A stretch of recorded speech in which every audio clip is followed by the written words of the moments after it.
This week at Interior. This public art display is an expression of our loss and gives everyone who comes here a chance to remember all those who have died and to say goodbye.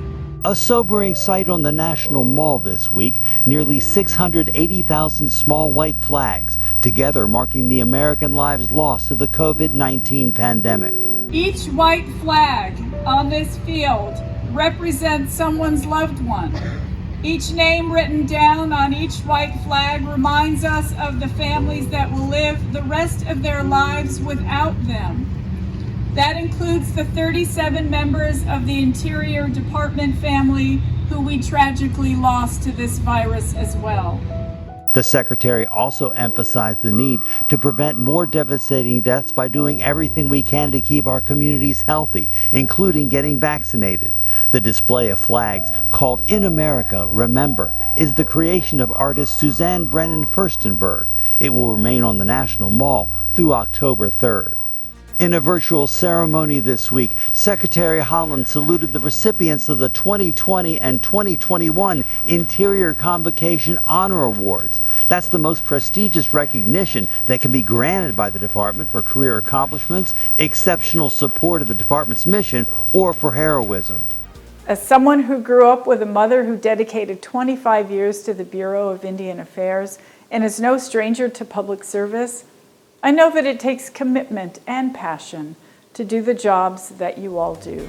Before the virtual ceremony, Secretary Haaland held individual sessions with nearly all of this year's more than 200 recipients to thank them personally for a job well done.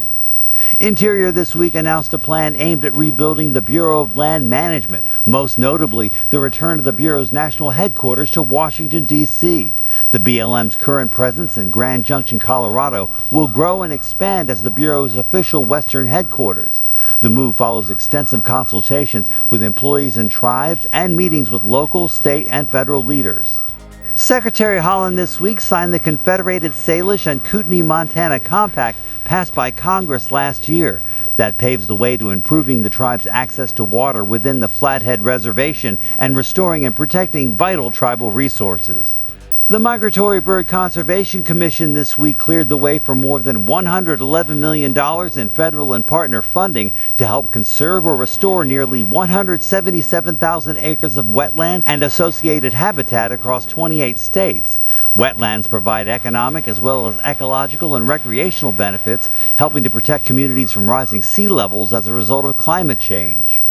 Saturday, September 25th is Public Lands Day, the nation's largest single-day volunteer event on public lands. It's also a fee-free day, with entrance fees waived at all Interior managed public lands as thousands come out coast to coast to help improve and restore our beloved public spaces. National Park Service Ranger Betty Reed Suskin turned 100 years old this week. From her work in a segregated Union Hall during World War II to her role in developing Rosie the Riveter World War II Homefront National Historical Park, Betty had a remarkable life and career, and that was before becoming a full-time park ranger 10 years ago. Happy birthday, Betty. And our social media picture of the week, autumn colors already in full force at Alaska's Arctic National Wildlife Refuge.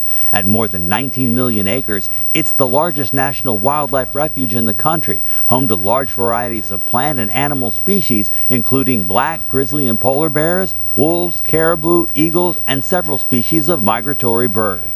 Make sure you follow us on Facebook, Instagram, Twitter, and YouTube. That's This Week at Interior.